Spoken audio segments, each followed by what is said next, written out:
নমস্কার বন্ধুরা। আজ আমার রহস্য গল্পের রহস্যভেদী হলেন কর্নেল নীলাদ্রি সরকার, যাকে সৃষ্টি করেছিলেন সৈয়দ মুস্তাফা সিরাজ, যিনি জন্মগ্রহণ করেছিলেন 1930 সালের 14ই অক্টোবর মুর্শিদাবাদের খোসবাসপুরে এবং তার মহাপ্রয়াণ ঘটে 2012 সালের 4 সেপ্টেম্বর কলকাতায়। আজ আমি গল্পটি সংগ্রহ করেছি কর্নেল সমগ্র ৫৫তম খণ্ড থেকে, যে বইটি প্রকাশনার দায়িত্বে ছিলেন দেশ পাবলিশার্স। সকলের প্রতি আন্তরিকভাবে কৃতজ্ঞতা নিবেদন করে শুরু করছি আজকের গল্প, লালু বাবুর অন্তর্ধান রহস্য। আজ থাকলো তৃতীয় পর্ব। কফি শেষ করে চুরুট ধরিয়ে কর্নেল বললেন, কমলিকাকে কেউ হুমকি দিয়ে চিঠি লিখে লালুবাবুকে ফেরত চাইছে, আর গত রাতে কেউ চিমনিকে ভুতুরে গলায় লালুবাবুকে ফেরত চেয়েছে। এ নিয়ে আপনি নিশ্চয়ই কিছু ভেবেছেন মিস্টার রায়? রায় সাহেব একটু হাসলেন। ভেবেছি, আমার ধারণা লোকটা যেই হোক সে জানে আমি কুমুর গার্জেন, তাই চিমনির মাধ্যমে আমাকেই হুমকি দিতে এসেছিল।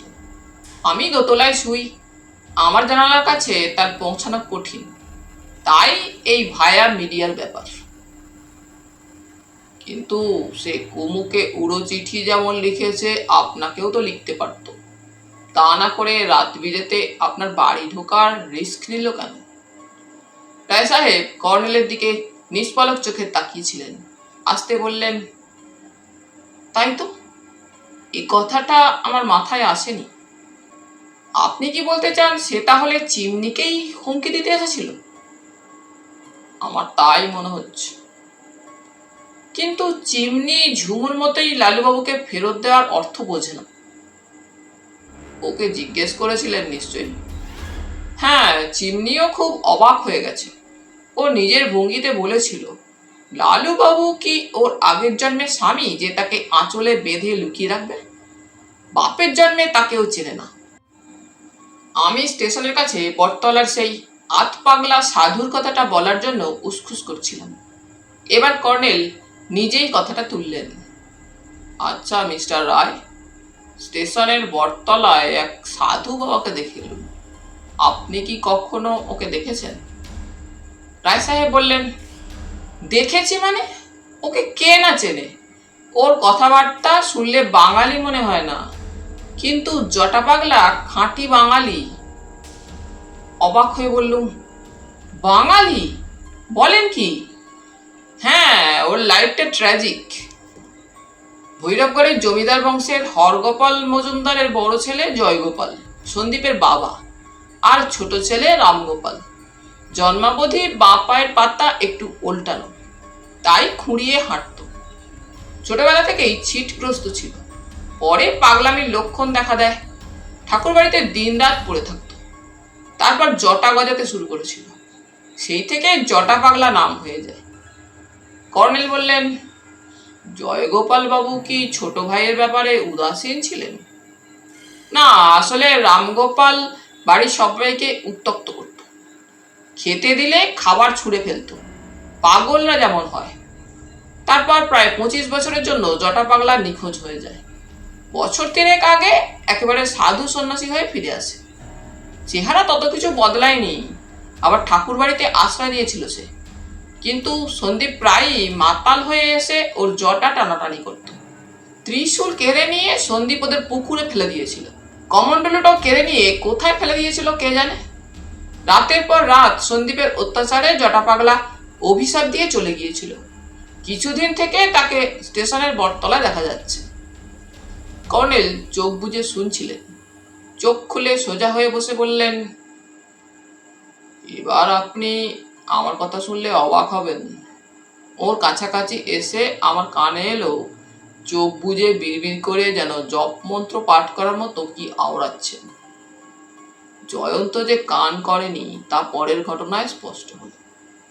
বললুম, আপনার মিলিটারি কান। রায় সাহেব হাসলেন।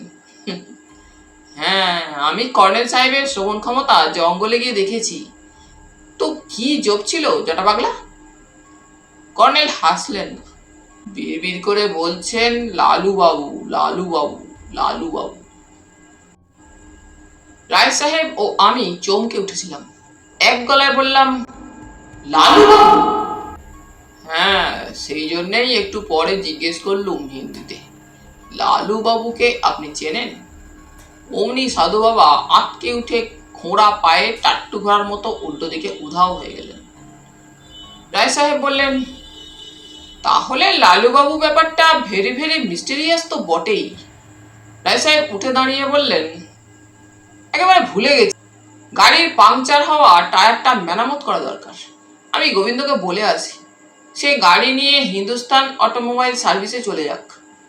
ভাই না ভাই, আপনারা ব্রেকফাস্টে কখন বসতে চান? কর্নেল বললেন, 10টায়, কিছুক্ষণ জিরিয়ে নিই। রায় সাহেব চলে যাওয়ার পর কর্নেলের নির্দেশে বাথরুমে প্রাতঃকৃত্য সেরে এলুম। তারপর কর্নেল বাথরুমে গেলেন। পোশাক বদলাতে ইচ্ছে করছিল না। ট্রেনে আমি কর্নেলের মতো ঘুমোতে পারি না। একরাশ ক্লান্তি এখন আমাকে বিছানায় টানছিল। ঘরের ভিতর মনোরম উষ্ণতা। বিছানায় সবে লম্বা হয়েছি, কর্নেল বাথরুম থেকে বেরিয়ে এসে বললেন, তুমি পোশাক বদলাওনি, ভালো করেছো। আমিও বদলাচ্ছি না, কারণ ব্রেকফাস্টের পরই বেরোতে হবে। উঠে বসে বললুম, কি সর্বনাশ! রায় সাহেবের গাড়ি তো আপাতত পাওয়া যাচ্ছে না। হেঁটে চলার ক্ষমতা বজ্জাত ট্রেনটা কেড়ে নিয়েছে। কর্নেল মিটিমিটি হেসে বললেন, লালু বাবুকে মিস করবে তাহলে? তার মানে? মানে এখন বলবো না।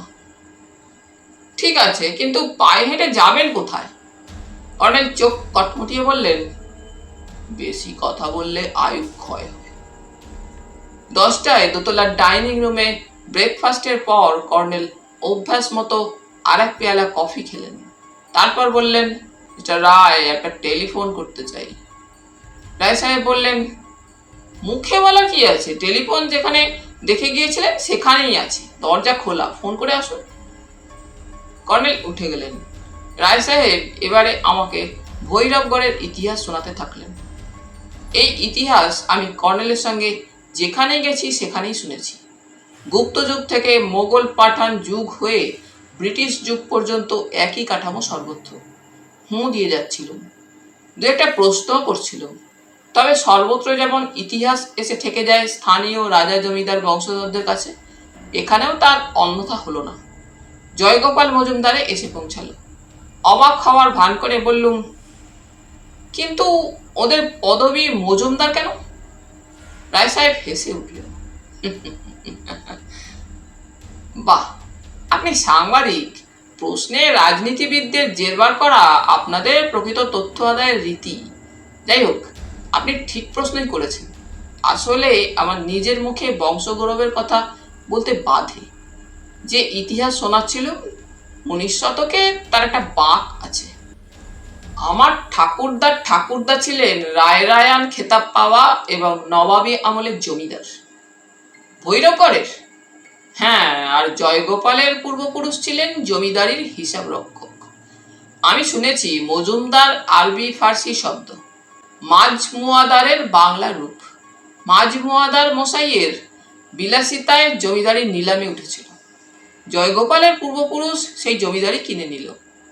এই সময় কর্নেল এসে গেলেন। রায় সাহেব জিজ্ঞেস করলেন, লাইন পেয়েছিলেন?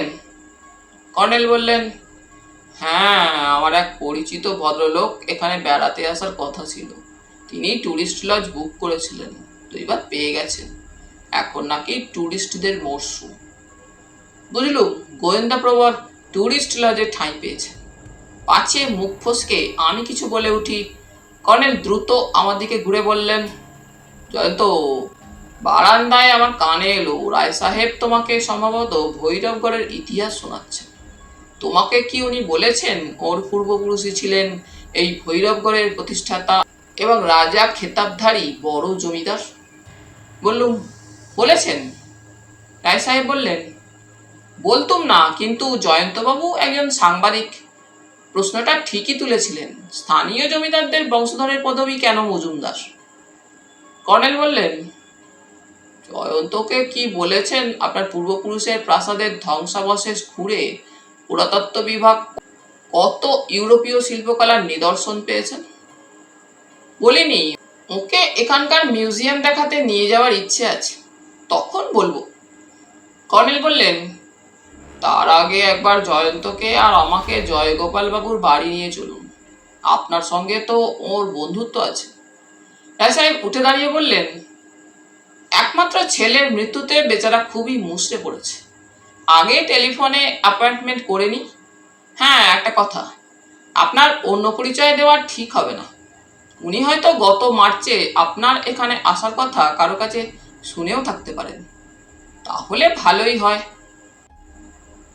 আপনি এক কর্নেল সাহেব এবং আমার বন্ধু, এটুকু বলাই যথেষ্ট হবে না। জয়গোপাল একটু সন্দিগ্ধ চরিত্রের লোক, ওকে বলতে হবে।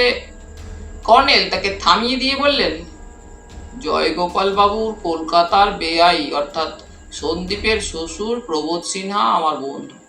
মিস্টার সিনহার কার্ড আমার কাছে আছে, ওকে বলবেন ওর বেআইয়ের মুখে সন্দীপের মৃত্যুর শোচনীয় খবর আমি পেয়েছি, এখন বেড়াতে এসে তাই ওর সঙ্গে দেখা করে গেলে প্রবোধ সিনহা খুশিই হবেন। তবে আমার নামের সঙ্গে নেচারোলজিস্ট কথাটা জুড়ে দেবেন। আমার নেম কার্ড দেবো ওকে, জয়ন্তের সাংবাদিক পরিচয়ও দেবেন। রায় সাহেব তার ঘরে টেলিফোন করতে গেলেন, আমরা বারান্দায় দাঁড়িয়ে রইলুম। একটু পরে রায় সাহেব হাসতে হাসতে বেরিয়ে গেলেন। তিনি বললেন, কি আশ্চর্য ব্যাপার, জয়গোপাল আপনার পরিচয় জানে, সে নাকি আপনার আবির্ভাবের প্রতীক্ষায় বসে আছে। কর্নেল বললেন, বুঝে গেছি, প্রবোধ সিনহা কলকাতা থেকে ফোন করে তার বেআইকে আমার কথা জানিয়ে দিয়েছে। রায় সাহেব বললেন, আমার ধারণা এতে আপনার সুবিধাই হবে। বলছিলাম না, জয়গোপাল সন্দিগ্ধ চরিত্রের লোক, বেআইয়ের কাছে আপনার পরিচয় পেয়ে তার সন্দেহবাতি ঘুচে গেছে। আপনারা তৈরি হয়ে নিন, আমি পোশাক বদলে আছি। কিছুক্ষণের মধ্যে আমরা বেরিয়ে পড়লাম। চিমনি এসে গেট বন্ধ করে দিল। সংকীর্ণ এবড়ো খেবড়ো পিচ রাস্তায় হাঁটতে হাঁটতে লক্ষ্য করলুম রায় সাহেবের বাড়িটা একেবারে একলা, কাছাকাছি কোনো বাড়ি নেই। এক ধারে আমবাগান, অন্য ধারে পোড়ো জঙ্গল ঢাকা জমি। বড় রাস্তার মুখে দুধারে একতলা দোতলা পুরানো বাড়ি, লোকজন কদাচিৎ চোখে পড়ছিল। আমরা বড় রাস্তায় সবে নেমেছি, পিছনে কেউ ডাকলো, জেঠু জেঠু। ঘুরে দেখি কমলিকা আসছে। আমরা দাঁড়িয়ে গেলুম। রায় সাহেব বললেন, কুমু কি পায়ে হেঁটে দুর্গাপুর থেকে আসছিস? কমলিকা একটু হেসে বলল, রাস্তায় বাস বিগড়ে 1 ঘন্টা লেট, হাইওয়ের মোড়ে নেমে রিক্সো টিক্সো কিচ্ছু পেলাম না, হাঁটতে হাঁটতে চলে এলুম। বলে সে কর্নেল ও আমাকে করজোড়ে নমস্কার করল। কর্নেল বললেন, তুমি আমাকে দেখে অবাক হয়েও না, আমি গত রাতে ট্রেনেই চলে আসার সিদ্ধান্ত নিয়েছিলাম। রায় সাহেবের চিঠি বলে কথা। যাই হোক, বাড়ি পৌঁছে আগে তোমার লেটার বক্সের খবর নাও, ততক্ষণ আমরা তোমার বাড়ির সামনে অপেক্ষা করব। কয়েকটা বাড়ির পরই কমলিকাদের একতলা বাড়ি। অন্যান্য বাড়ির তুলনায় ছিমছাম পরিচ্ছন্ন দেখাচ্ছিল। রাস্তাটা নিচে, বাড়িটা উঁচু জমিতে, সামনে খানিকটা ঘাসে ঢাকা জমির উপর একটা প্রকাণ্ড নিম গাছ। কমলিকা তাদের বাড়ি যেতে অনুরোধ করল। কর্নেল বললেন, এখন একটা অ্যাপয়েন্টমেন্ট রাখতে যাচ্ছি, ফেরার সময় একটু বসে যাব, তুমি আগে লেটার বক্স দেখে এসো। রায় সাহেব গম্ভীর মুখে বললেন, একবার ভেবেছিলুম ক্লাবের ছেলেদের কথাটা জানাবো, তাদের পালা করে ঝুমুর বাড়িতে বা কাছাকাছি কোথাও ওত পেতে থাকতে বলবো, কিন্তু পরে মনে হলো ব্যাপারটা জানাজানি হয়ে যাবে। তাছাড়া ঝুমুরও বিপদ হতে পারে, সবসময় তো তার জন্য বডিগার্ড বহাল করা যায় না। কমলিকা শিগগির ফিরে এলো, বলল, না, আজ কোনো উড়ো চিঠি নেই। কর্নেল বললেন, না থাকারই কথা, আমার থিওরি ভুল হতেই পারে। আপনারা কোথায় যাচ্ছেন? রায় সাহেব হাসতে হাসতে বললেন, পরে জানতে পারবি, স্নান করে খেয়ে দিয়ে ঘুমিয়ে নে, তোকে একেবারে কাকতারুয়া দেখাচ্ছে, আয়নায় নিজের চেহারা দেখে নিস। আমরা একটু করে উতরাইয়ে নেমে যাচ্ছিলাম। রাস্তার বাঁকের মুখে গিয়ে রায় সাহেব ডাইনে পায়ে চলা রাস্তায় ঘুরলেন। এবারে চড়াই, মাঝে মাঝে বাউন্ডারি পাঁচিলে ঘেরা দোতলা জরাজীর্ণ বাড়ি, কোথায় পোড়ো ভিটের বুকে ঘন জঙ্গল। পাখির ডাকে কান ঝালাপালা হচ্ছিল। কর্নেল হঠাৎ থেমে বাইনোকুলারে পাখি দেখে নিচ্ছিলেন।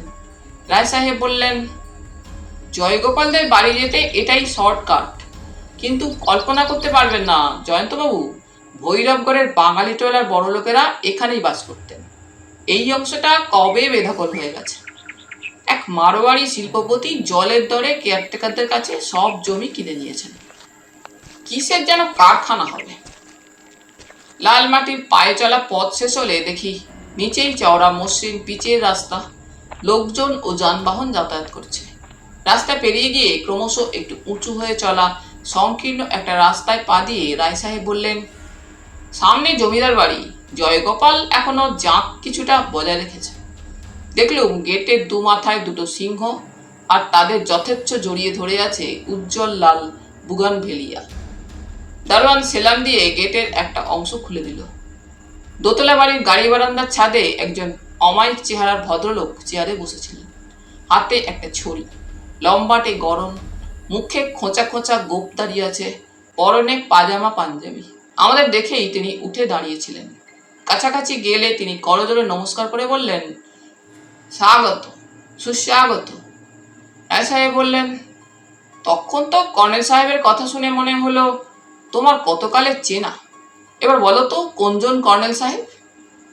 জয়গোপাল বললেন, ভাই রাজু, মনে শান্তি আর গায়ে আগের মতো শক্তি থাকলে এখান থেকে লাফ দিয়ে কর্নেল সাহেবের সামনে পড়তুম। বলে তিনি হাঁক দিলেন, কে তো সাহেবদের ওপরে নিয়ে আয়। নিচের বারান্দায় থামের আড়াল থেকে বলিষ্ঠ গড়নের একটা লোক বেরিয়ে এসে আমাদের প্রণাম করে বলল, আসুন স্যার। লোকটা থামের আড়ালে দাঁড়িয়েছিল এবং হঠাৎ সামনে এলো।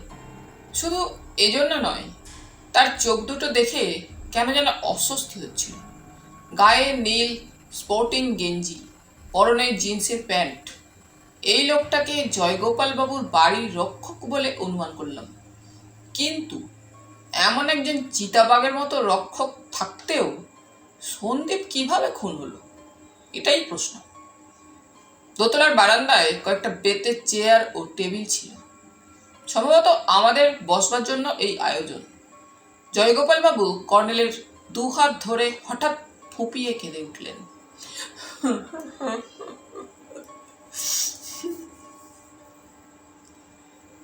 রায় সাহেব তাকে শান্ত করার জন্য বললেন, জয়, কর্নেল সাহেব তোমার ছেলের প্রকৃত খুনিকে খুঁজে বের না করে কলকাতা ফিরবেন না।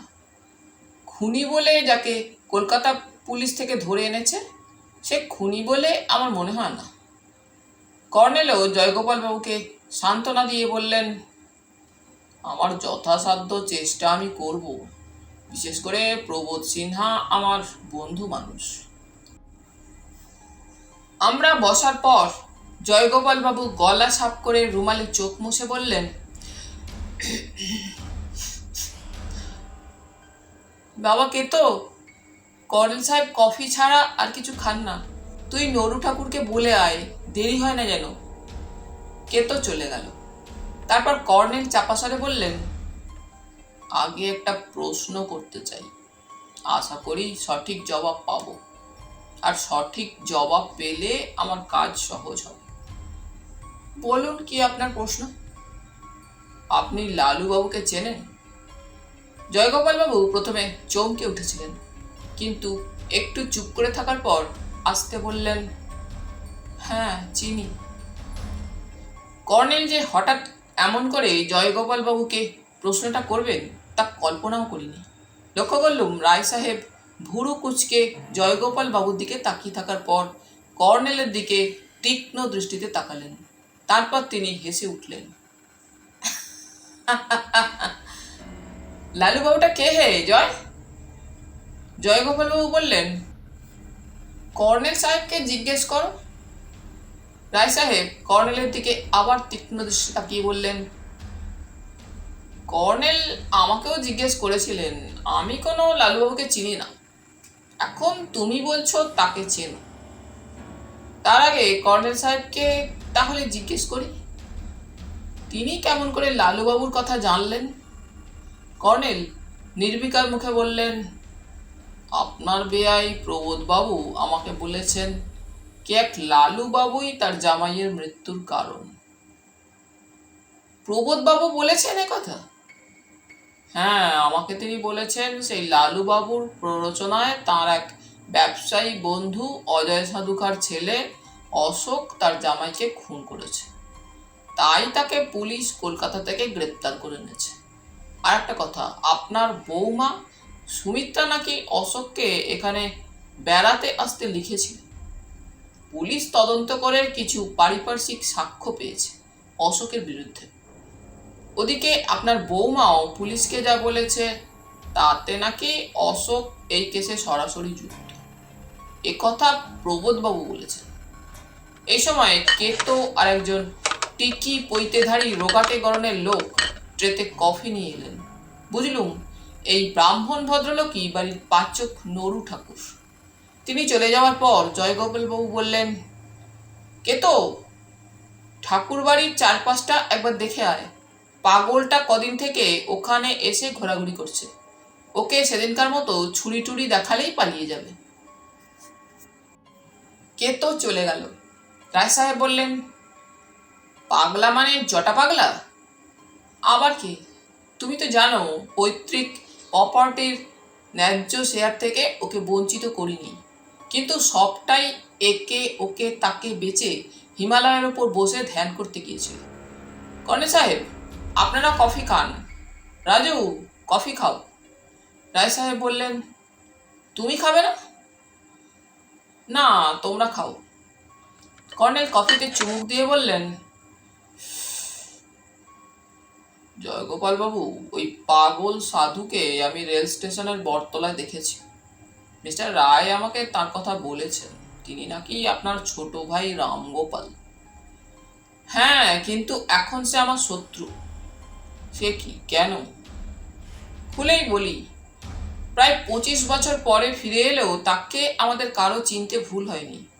ঠাকুর বাড়িতে একটা ঘরে থাকতে দিয়েছিল, কিন্তু প্রতি রাত্রে সে চিৎকার করে আমাকে অকথ্য গালাগালি করত। সন্দীপ প্রথম প্রথম সহ্য করত, শেষে ঠাকুর বাড়িতে গিয়ে তাকে থামানোর চেষ্টা করত, কিন্তু বদ্ধ পাগল সন্দীপকেই কুৎসিত গাল দিত।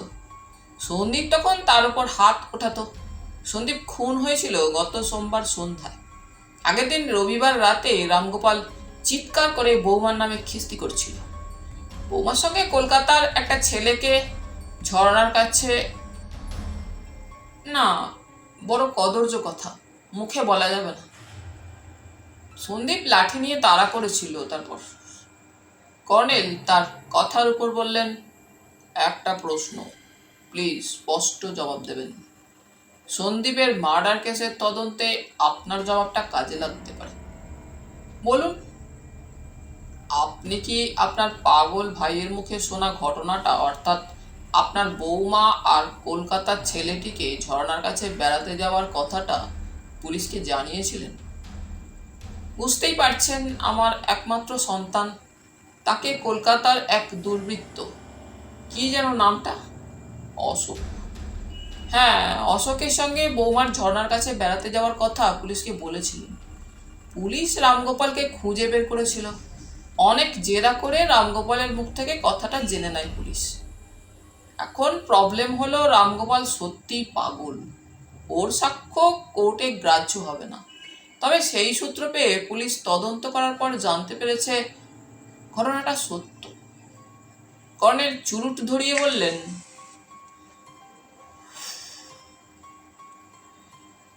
এবার বলুন, গত সোমবার সন্ধ্যায় আপনার ছেলে কোথায় খুন হয়েছিল? জয়গোপাল বাবু শ্বাস ছেড়ে বললেন,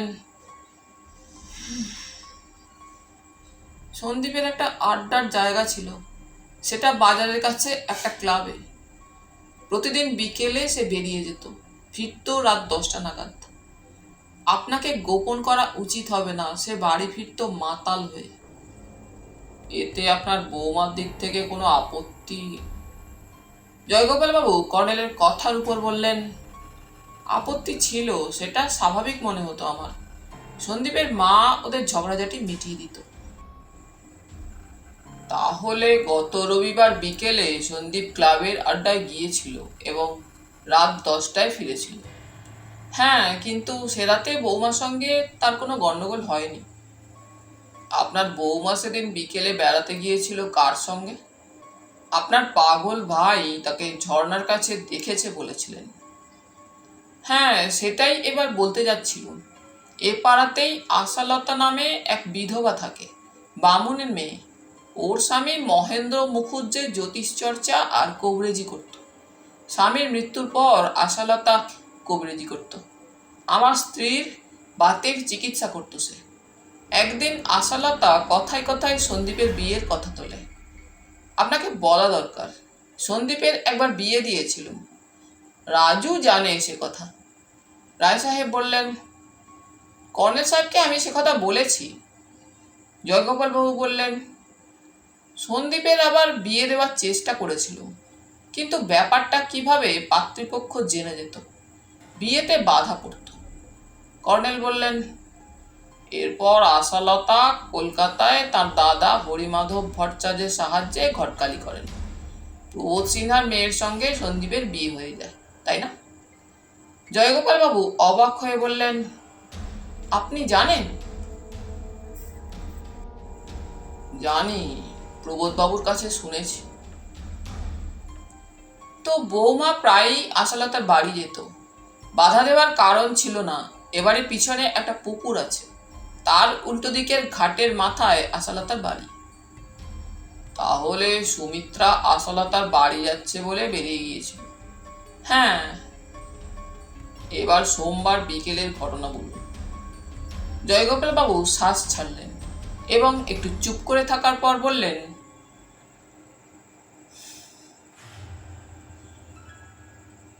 সোমবার বিকেলে 4টে নাগাদ সন্দীপ বৌমাকে নিয়ে বেরিয়েছিল। কোথায় যাচ্ছে আপনাদের কাউকে বলে গিয়েছিল? হ্যাঁ, দারোয়ান শুক্লালকে সে বলে গিয়েছিল ত্রিশূল পাহাড়ের মন্দিরে পুজো দিতে যাচ্ছে। সে তো অনেক দূরে। সন্দীপের শ্বশুর একটা নতুন মারুতি কিনে দিয়েছিলেন জামাইকে। সন্দীপ সেই গাড়িতে বৌমাকে চাপিয়ে নিয়ে গিয়েছিল। একটা কথা জয়গোপাল বাবু, সন্দীপ প্রতিদিন ক্লাবে যেত এবং রাতে বাড়ি ফিরত। সে নিশ্চয়ই তার গাড়ি নিয়ে যাতায়াত করত। হ্যাঁ, তবে আপনাকে গোপন করব না, ক্লাবে বেশি মাতাল হয়ে পড়লে ওর বন্ধুরা আমার বাড়িতে ফোন করে কেতোকে ক্লাবে পাঠাতে বলতো। কেতো আমার ফিয়াট গাড়িটা চালায়, সে ভালো ড্রাইভার। কেতোর পুরো নাম কি? কার্তিক হাজরা। ওর বাবা নিবারণ হাজরা আমাদের বাড়িতে বাজার সরকার ছিল।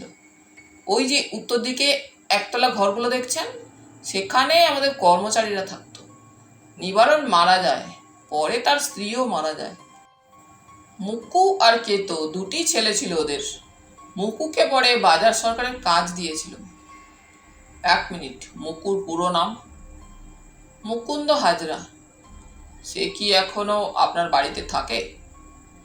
জয়গোপাল বাবু বিকৃত মুখে বলে উঠলেন, একটা ছেলে চোর। নিজের ছোট ভাই কেতো হাতে নাতে অমাল ধরেছিল তাকে। কি চুরি করেছিল সে? ঠাকুরবাড়ির মন্দিরের তালা ভেঙে বিগ্রহ চুরি করেছিল। ভাগ্যিস কেতোর কানে গিয়েছিল তালা ভাঙার শব্দ। রায় সাহেব চাপা স্বরে বললেন, আমি সেদিনও বলেছি, এখনো বলছি, কেতো বুঝতে পারেনি ওর দাদাই বিগ্রহ চুরি করেছে। অন্ধকার রাত, তখন লোডশেডিং হতো যখন তখন।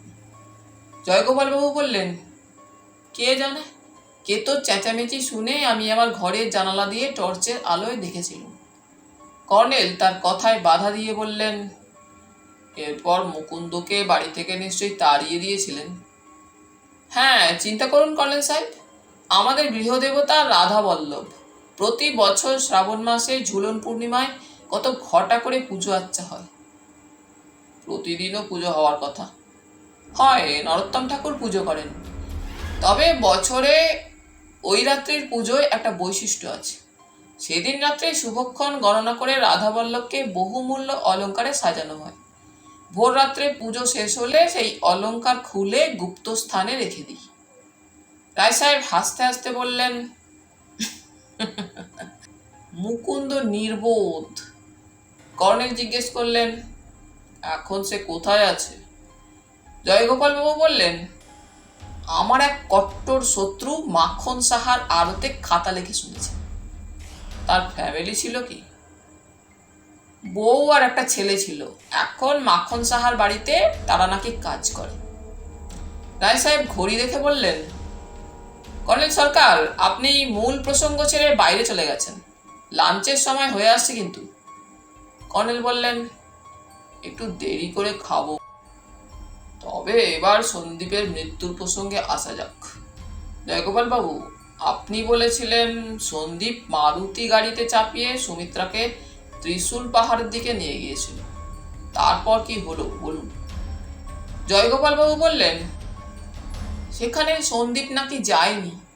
সন্ধ্যা 7:15 নাগাদ কেতো বাইরে থেকে দৌড়ে এসে কাঁদতে কাঁদতে বলল, দাদাবাবুকে কে ঝর্ণার কাছে গুলি করে মেরেছে। এক্ষুনি থানায় ফোন করে পুলিশকে খবর দিন। আমি আপনার গাড়ি বের করছি। কার্তিক কি করে খবরটা পেল তা নিশ্চয়ই বলেছিল। হ্যাঁ, রাস্তার লোকের মুখে শুনেছিল। আমি থানা থেকে পুলিশ সঙ্গে নিয়ে গিয়ে দেখি পিকনিক স্পটে ভিড় জমেছে।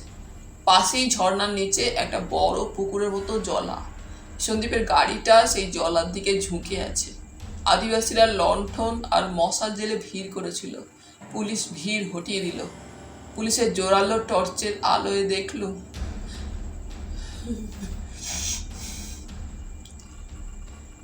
জয়গোপালবাবুর কণ্ঠস্বরে কান্না এসে গেল। কর্নেল বললেন, যা ঘটবার ঘটে যায়, কেউ আটকাতে পারে না। নিয়তি বলে একটা ব্যাপার সত্যিই আছে। আপনি শান্ত হয়ে কথা বলুন। রুমাল বের করে চোখ মুছে জয়গোপালবাবু বললেন, দেখলুম সন্দীপের পিঠের তলায় চাপ চাপ রক্ত। বৌমা তার পাশে চিত হয়ে পড়ে আছে। ভেবেছিলুম সেও মারা গেছে, কিন্তু সে মূর্ছিত হয়েছিল। গাড়ির ভিতরে রক্ত ছিল না। পুলিশের মতে খুনি গাড়িটা আক্রোশবশে জলে ফেলে দেওয়ার চেষ্টা করেছিল। বৌমার জ্ঞান ফিরল কখন? হসপিটালে। পুলিশ তার স্টেটমেন্ট নিল। বৌমা কি বলেছিল এবার শুনুন। জয়গোপাল বাবু রুমালে আবার চোখ মুছে কান্না সম্বরণ করলেন। তারপর বললেন, আমি বৌমার স্টেটমেন্ট শুনে বলছি। সেদিন বিকেলে সন্দীপ নাকি বৌমাকে বলেছিল অনেকদিন তাকে নিয়ে কোথাও বেড়াতে যায়নি, আজ তাকে নিয়ে ঝর্ণার কাছে বেড়াতে যাবে। তারপর সন্দীপ গাড়িতে তাকে নিয়ে বেরিয়েছিল। বৌমা তারপর অবাক হয়ে দেখে সন্দীপের গাড়ি ট্যুরিস্ট লজের কাছে গিয়ে হঠাৎ থেমে যায়। সন্দীপ তাকে অপেক্ষা করতে বলে ট্যুরিস্ট লজে ঢুকে যায়। কিছুক্ষণ পরে বৌমা অবাক হয়ে দেখে সন্দীপ সেই কলকাতার যুবকটিকে নিয়ে আসছে। কর্নেল বললেন, অশোককে? হ্যাঁ, সন্দীপকে হাসি খুশি দেখাচ্ছিল। সে অশোককে এনে বলে একটা ভুল বোঝাবুঝি হয়েছিল। আজ ঝর্ণার কাছে গিয়ে অশোকের সঙ্গে সে একটু স্ফূর্তি করবে। বৌমা নাকি ব্যাপারটা স্বাভাবিকভাবে নিয়েছিল, কারণ সন্দীপের খামখেয়ালির সঙ্গে সে ইতিমধ্যে পরিচিত হয়ে উঠেছে। ঝর্ণার নিচে জলার পাড়ে গাছপালার মধ্যে পিকনিক স্পট। গাড়িটা একটা নিরিবিলি জায়গায় জলার দিকে মুখ করে সে দাঁড় করায়। তারপর ঘাসের উপর বসে অশোকের সঙ্গে গল্প করে। বৌমা তাদের সঙ্গে কথা বলে। সন্ধ্যার মুখে সন্দীপ গাড়ি থেকে একটা হুইস্কির বোতল, 3টে গ্লাস, জলের বোতল আর স্ন্যাক্সের প্যাকেট নিয়ে আসে। অশোক যে মদ খায় বৌমা নাকি তা জানতো না। সন্দীপ জোর করে বৌমাকে একটা গ্লাসে খানিকটা মদ ঢেলে দেয়, তাতে জল মেশায়। অগত্যা বৌমাকে 2-1 চুমুক খেতে হয়েছিল, আর তাতেই বৌমার নেশা হয়ে যায়। পিকনিক স্পট তখন নির্জন। হঠাৎ বৌমা দেখেছিল সন্দীপ আর অশোক একটা রিভলভার কিংবা পিস্তল নিয়ে কাড়াকাড়ি করছিল। বৌমার বক্তব্য সন্দীপই অশোককে গুলি করতে যাচ্ছিল। অশোক অস্ত্রটা চেপে ধরে, তারপর গুলির শব্দ হয়।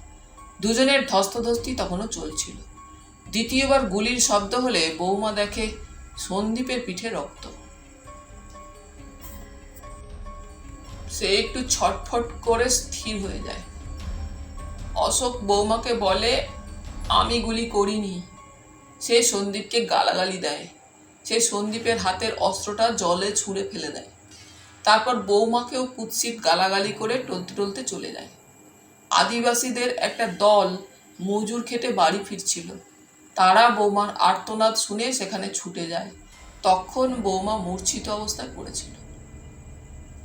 অর্থাৎ সন্দীপ অশোককেই খুন করতে নিয়ে গিয়েছিল। বৌমা তাই বলেছে। সে বলেছে সন্দীপ অশোককে মেরে তাকেও মারত বলে তার দৃঢ় বিশ্বাস। কিন্তু আমি বুঝতে পারিনি সন্দীপ রিভলভার পাবে কোথায়। বৌমার কথা আমি বিশ্বাস করি না। অস্ত্রটা রিভলভার তা কি করে জানলেন? পুলিশের মতে ওটা রিভলভার, কারণ মর্গের রিপোর্টে সন্দীপের পিঠের দিকে থেকে হার্ট ফুটো করে একটা গুলি বুকের খাঁজে আটকে ছিল। অন্য গুলিটা ফুসফুস ফুটো করে পাঁজরের জোরে আটকে ছিল। দুটোই .22 ক্যালিবারের রিভলভার থেকে ছোড়া বুলেট নেই। দুটো গুলি সন্দীপের পিঠের দিকে ছোড়া হয়েছিল। তাহলে আপনি গিয়ে হুইস্কির বোতল, গ্লাস ইত্যাদি ঘটনাস্থলে দেখতে পেয়েছিলেন?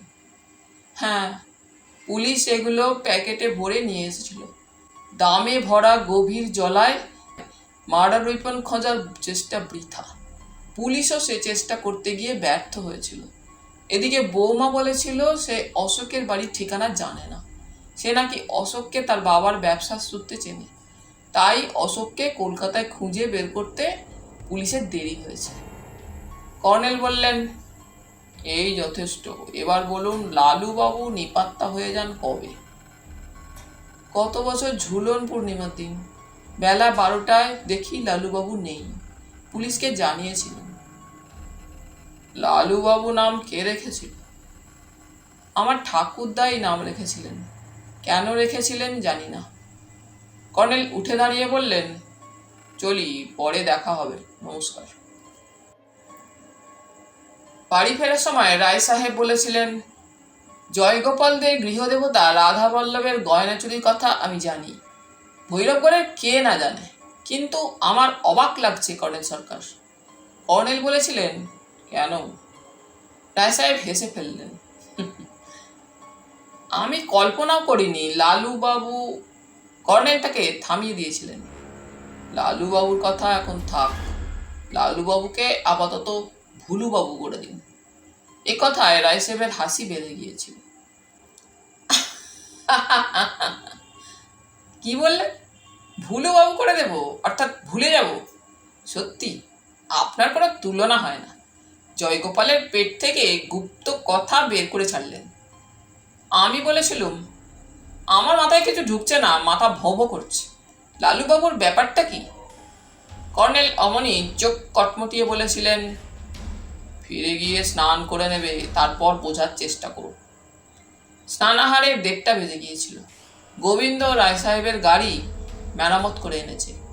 টিউবের লিক সারানো ছাড়া আর কিছু কিছু কাজ করিয়েছে। রায় সাহেব গাড়ি চালিয়ে বাইরে থেকে একটু ঘুরপাক খেয়ে গাড়িটা পরীক্ষা করে তারপর আমাদের ঘরে এসে বললেন, যতক্ষণ ইচ্ছে রেস্ট নিন। কর্নেল বললেন, 4টে বেরুবো, এবার গাড়ি পেলে ভালো হয়। গাড়ি একেবারে ফিট। গোবিন্দকে মেকানিকরা খুব সমীহ করে। বিলের অঙ্ক বাড়ে। তা বাড়ে বলে সহাস্যে রায় সাহেব বেরিয়ে গেলেন। বিছানায় শুয়ে কম্বল চাপা দিয়ে অভ্যাস মতো ভাত ঘুমের তালে ছিল। কর্নেল বললেন, জয়ন্ত, কি বুঝলে? শুধু বুঝলাম রায় সাহেবের মেজাজ একেবারে বদলে গেছে। কথায় কথায় হাসছেন। এর কারণ সম্ভবত লালুবাবুর রহস্য ওর কাছে ফাঁস হয়ে গেছে। তোমার কাছে শুধু এটুকু মনে হচ্ছে লালুবাবুর সঙ্গে জমিদার বাড়ির গৃহদেবতার গয়না হারানোর একটা সম্পর্ক আছে। ওদিকে আপনি বলছেন লালুবাবুর সঙ্গে সন্দীপের হত্যাকাণ্ডের নাকি সম্পর্ক আছে। এ যে এক গোলক ধাঁধা বস।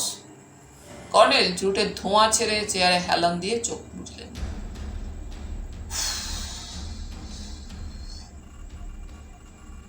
শুধু বললেন, বস বলার বদ অভ্যাস ছাড়ো। চোখে ভাত ঘুমের টানের মধ্যে বললুম, ওকে বস। আবার বস বলছো কিন্তু? ওকে ওকে। কখন ঘুমিয়ে পড়েছিলুম। কর্নেলের ডাকে ঘুম ভেঙেছিল। আমার উপর থেকে কম্বল তুলে ফেলে তিনি বললেন, 3:50, যথেষ্ট ঘুমিয়েছ, উঠে পড়ো। 5 মিনিটের মধ্যে রেডি হয়ে নাও। কিছুক্ষণ পরে নিচে গিয়ে দেখি রায় সাহেবের গাড়ি গেটের কাছে দাঁড়িয়ে আছে। গাড়ির কাছে গিয়ে টেনিস লনের দিকে দৃষ্টি গেল। দেখলুম জিন্স টি শার্ট পরে দুটি মেয়ে টেনিস খেলছে। কমলিকাকে দেখা মাত্র চিনেছিল। অন্য মেয়েটি তাহলে সেই মল্লিকা। ওরা আপন মনে খেলায় ব্যস্ত। চিমনি একপাশে দাঁড়িয়ে খেলা দেখছে। গোবিন্দ গেট খুলে দিল। গাড়ি স্টার্ট দিয়ে রায় সাহেব বললেন, সুরঞ্জন তার বোন মল্লিকাকে গাড়িতে পৌঁছে দিয়ে গেছে। কোথাও ওর একটা জরুরি কাজ আছে, সন্ধ্যা 6টার মধ্যে এসে বোনকে নিয়ে যাবে। গাড়ি বড় রাস্তায় পৌঁছলে কর্নেল বললেন, টুরিস্ট লজের সামনে আমার সেই বন্ধু অপেক্ষা করবেন। তাকে গাড়িতে তুলে নিয়ে ঝর্ণার কাছে যাব। সন্দীপ খুন হয়েছিল সেই জায়গাটা কি আপনি চেনেন? না, আমি ঘটনাস্থলে যাইনি, তবে ওখানে এক আদিবাসী জেলে আছে, কাছাকাছি থাকে সে। তাকে বাড়িতে বা জলার ধারে পেয়ে যাব। নানকু হারাম নাম, খুব সরল মানুষ। আদিবাসীদের মধ্যে অনেক মন্দ জিনিস বাইরের লোকেরা ঢুকিয়ে দিচ্ছে, নানকুর মধ্যে পারেনি। নানকু জায়গাটা তাহলে ঠিকই চিনতে পারবে। হ্যাঁ, নানকুই প্রথম সন্দীপের স্ত্রীর চিৎকার শুনেছিল। একা যেতে সে সাহস পায়নি। ভৈরবগড় থেকে সেই সময় একদল আদিবাসী মজুর বাড়ি ফিরছিল। নানকুই তাদের চিৎকার বা কান্না বলুন কিংবা আর্তনাদ বলুন সেদিকে দৃষ্টি আকর্ষণ করে। কর্নেল একটু হেসে বললেন, চিৎকার বা কান্না কিংবা আর্তনাদ, আমরা শিক্ষিত নাগরিক এইসব শব্দের মধ্যে সূক্ষ্ম তফাৎ বুঝতে পারি। নানকু কি বলেছিল আপনাকে? রায় সাহেব হেসে উঠলেন, ঠিক, আমাদের এক্সপ্রেশন অন্যরকম। নানকু ঠিক কোন শব্দটা জোর দিয়ে বলেছিল মনে পড়ছে না। ওর মুখোমুখি হলে আপনি জানতে পারবেন। আঁকাবাঁকা গলি রাস্তায় চড়াই উতরাইয়ের পর একটা টিলার গায়ে বসানো সুন্দর দোতলা টুরিস্ট লজ চোখে পড়ল। নিচে ভৈরবী নদী দেখা যাচ্ছে। বুঝলুম আমরা উত্তর পূর্ব কোণে এসেছি। গেটের সামনে ঢ্যাঙা হয়ে গোয়েন্দাপ্রভর কে হালদারকে দেখে খুশি হল। তার পরনে প্যান্ট আর ঢিলে সোয়েটার। কর্নেলকে দেখেই তিনি সহাস্যে বললেন, good evening colonel sir. Colonel Roy সাহেবের সঙ্গে শুধু তার এক বন্ধু এবং প্রাক্তন police officer mister K Haldar বলে পরিচয় করিয়ে দিলেন। হালদার মশাই আমার পাশে বসে বললেন, জয়ন্তবাবু, এমন টায়ার্ড দেখাইতেছে কেন? এখানকার ক্লাইমেট কি কমু, খালি ক্ষুধা বাড়ায়, লম্ফ করতে ইচ্ছা করে। এবারে গাড়ির গতি বেড়ে গেল। 4:20 বাজে। চেনা বড় রাস্তায় পৌঁছে কর্নেল বললেন, কত মার্চে ঝর্ণার পাশ দিয়ে কতবার গেছি, জলাটাও দেখেছি, কিন্তু পিকনিক স্পটটা লক্ষ্য করিনি। রায় সাহেব বললেন, তখন ওটাতে সরকারের হাত পড়েনি, ঘন জঙ্গল ছিল, তার মধ্যে পিকনিক করতো লোকেরা। হালদার মশাই বললেন, আমি দেখেছি কর্নেল স্যার, সকালে গেছিলাম। ন্যাচারাল বিউটির কথা মুখে কখন যায় না। বিউটিফুল, ওয়ান্ডারফুল, কালারফুল, আর কি যে কমু। লক্ষ্য করলুম হালদার মশাইয়ের কথাবার্তা কিংবা হাবে ভাবে রায় সাহেব খুব কৌতুক বোধ করছেন। তিনি বলে উঠলেন, রং বেরঙের ফুলের কথাও বলতে পারেন। গোয়েন্দাপ্রভার হাসলেন, ঠিক কইছেন, গাছে গাছে ফুলও দেখছি। হাইওয়ে পেরিয়ে গিয়ে ডান দিকে পশ্চিমে অসমতল প্রান্তরের শেষে ছোট বড় টিলা এবং আরো দূরে উঁচু পাহাড় দেখা যাচ্ছিল। পূর্বে ঝর্ণা পাহাড়ের পাশ দিয়ে তরঙ্গায়িত জঙ্গল দেখা যাচ্ছিল। ঝর্ণার উত্তরে জলাশয়ের এপারে গাড়ি থামিয়ে রায় সাহেব বললেন, আপনারা কয়েক মিনিট অপেক্ষা করুন, আমি নানকুকে ডেকে আনি। তাকে ঝর্ণার ধারে দেখছি না। রাস্তা জনহীন। সুন্দর সাজানো পিকনিক স্পটের কাছে গিয়ে আমরা দাঁড়ালুম। কর্নেল বললেন, আপনার খবর শোনা যাক হালদার মশাই। হালদার মশাই একটি নস্যি নিয়ে রুমালে নাক মুছলেন, তারপর বললেন, ট্যুরিস্ট লজের ম্যানেজার সুরেন্দ্র শ্রীবাস্তবের সঙ্গে ভাব জমাইছি। উনি কথায় কথায় কইয়া ফেলছেন, গত সোমবার বিকালে জমিদার বাড়ির পোলা ট্যুরিস্ট লজে ঢুকছিল। সন্দীপ, সন্দীপ মিস্টার শ্রীবাস্তবের কইছিল অশোকের লগে মিট করতে চায়। উনি অশোকের খবর দিছিলেন। ওনার মতে অশোক আর সন্দীপ দুইজন দুইজনারে চেনে জানে। দুইজনে কি কথা হইল, তারপর অশোক সন্দীপের লগে লগে বাড়াইয়া গেল। মিস্টার শ্রীবাস্তব কি পুলিশকে একথা জানিয়েছিলেন? প্রাইভেট ডিটেকটিভ চাপা স্বরে বললেন, না, উনি শুধু আমারে কইছেন। আমারে উনি রিকোয়েস্ট করছেন আমি যেন কারেও কথাটা না কইয়া ফেলি। কর্নেল বললেন, তাহলে বোঝা যাচ্ছে ট্যুরিস্ট লজের কোনো কর্মচারী পুলিশকে জানিয়েছিল। সন্দীপ অশোককে সেখান থেকে ডেকে নিয়ে যায়। যাই হোক, আর কিছু খবর জোগাড় করতে পেরেছেন কি? দুপুরে আমার ক্লায়েন্ট ফোন করেছিলেন। অজয় সাধুকা? উনি কইলেন অশোকের লগে লোকাল অ্যাডভোকেট গণপতি মিশ্ররে রাখছেন। মিশ্রর লগে আমি যেন মিট করি। ফোন পাইয়াই কোর্টে গেছিলাম। গণপতি বাবুরে আমার কথা জানাইয়া রাখছিলেন অজয়বাবু। মিস্টার মিশ্র আমারে খুব খাতির করলেন। ওনার মতে অশোকের অ্যাগেনস্টে ক্যাশ টিকব না, কেন কি সন্দীপই অশোককে খুন করতে ফায়ার আর্মস বার করেছিল। অশোক বাধা দেয়। ধস্তাধস্তিতে নিজের ফায়ার আর্মসের গুলিতে সন্দীপ নিজেই খুন হয়।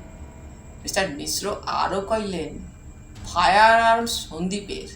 সেই ফায়ার আর্মসের ট্রিগারে আঙুল ছিল সন্দীপের। সন্দীপই ট্রিগারে চাপ দিচ্ছে, আর দুইখানা গুলি তার নিজের বডিতে বিঁধছে। আই উইটনেস সন্দীপের বউ। কর্নেল হাসলেন, বাহ, ওকালতিতে পাক্কা মিস্টার মিশ্র, পয়েন্টটা ঠিক ধরেছেন। এই সময় রায় সাহেবের গাড়ি এসে দাঁড়ালো। রায় সাহেবের বাঁদিকে এক বৃদ্ধ আদিবাসী বসেছিল। তার পরনে খাটো ধুতি, গায়ে ফতুয়ার মতো জামা, পায়ে জুতো নেই। রায় সাহেব গাড়ির সামনে দিয়ে ঘুরে তাকে দরজা খুলে দিলেন। সে নেমে আমাদের দিকে ঘোলাটে চোখে তাকিয়ে করজোরে একটু ঝুঁকে বলল, আমি নানকু বটে গো সাহেবরা, গড় করি। কর্নেল বললেন, নানকু, তোমার শীত করছে না? নানকুর মাথার চুল কাঁচা পাকা ও ঝাঁকড়া সাদা গোঁফ। তার গায়ের রং গ্রানাইট পাথরের রঙের মতো, দেহ যেন সেই পাথরে তৈরি। তার উজ্জ্বল সাদা দাঁত দেখা যাচ্ছিল, কারণ মুখে তখনও নিঃশব্দ হাসি। কর্নেলের কথা শুনে সে আবার সশব্দে হেসে বলল, শীত? কোথা শীত গো সাহেব? হালদার মশাই বললেন, লোকটা তো বেশ বাংলা কথা কইতাছে।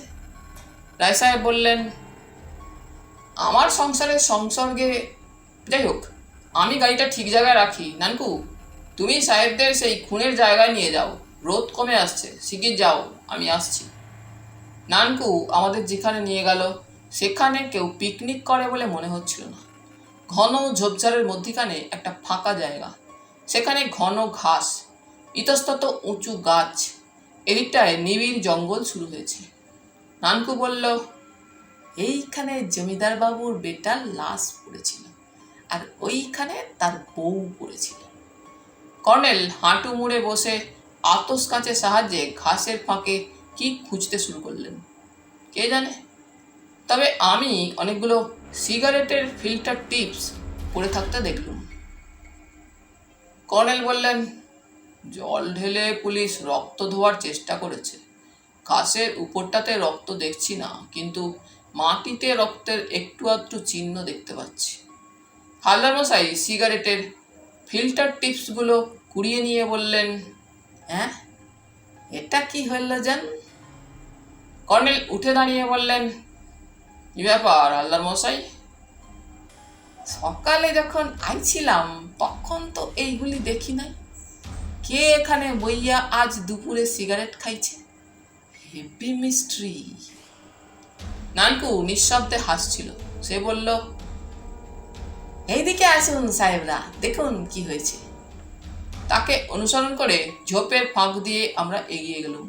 জলার ধারে দাঁড়িয়ে কর্নেল বললেন, এখানে তো সন্দীপের গাড়ি রাখা সম্ভব নয়। তুমি কি দেখাচ্ছ নানকু? ততক্ষণে রায় সাহেব এসে গেছেন। তিনি একটু হেসে বললেন, নানকু আমাকেও বলেছিল সে জলার ধারে গিয়ে মজার খেলা দেখাবে। তাহলে শিগগির খেলাটা দেখাও নানকু। ঢালুতে জলজ ঘাসের জঙ্গল। নানকু ঘাসের ভিতর দিয়ে নেমে জল থেকে কি টেনে তুলছিল। একটু পরে দেখি সেটা একটা গুটানো খেপলার জাল। জালটা ধোয়াতে ধরে সে উঠে এলো। তারপর গুটানো জালটার ভাঁজ খুলতে থাকলো। এই সময় কর্নেল বলে উঠলেন, এ কি, এই যে দেখছি সেই murder weapon, 6 rounder revolver. Police যা খুঁজে পায়নি, তুমি কি করে তা পেলে নানকু? রায় সাহেব বললেন, নানকু আমাকে এখানে আসার পথে তার এই গোপন কীর্তির কথা বলছিল। আমার আসার আগে সে মাছ ধরতে এসেছিল। তার জালে ফায়ার আর্মসটা উঠে আসে। সে এটা বাড়ি নিয়ে যেতে পারেনি, এখানে জাল শুদ্ধ লুকিয়ে রেখেছিল। নানকু, এবারে জাল শুদ্ধ জিনিসটা নিয়ে চলো। কর্নেল বললেন, পুলিশ এটা খুঁজে পায়নি কেন? রায় সাহেব বললেন, পুলিশ এটা খুঁজেছিল সন্দীপের লাশে সোজাসুজি এই জলার জলে। লক্ষ্য করুন, ছুঁড়ে ফেলা হয়েছে দক্ষিণ পূর্ব কোণে। এদিকটায় তত জল নেই। হালদার মশাই ফিল্টার টিপসগুলো ফেলে দিতে যাচ্ছিলেন। সেগুলো তখনও তার মুঠোয় ছিল। কর্নেল বাধা দিয়ে বললেন, ওগুলো ফেলবেন না হালদার মশাই, আমাকে দিন, 1 মিনিট, একটু কাগজ বের করে দিচ্ছি। বলে তিনি তার পিঠের কিটব্যাগ থেকে একটা খবরের কাগজ বের করলেন। কাগজের কিছুটা চৌকো করে ছিঁড়ে ফিল্টার টিপসগুলো তাতে রেখে কাগজটা গুটিয়ে কিটব্যাগে তিনি ঢুকিয়ে রাখলেন।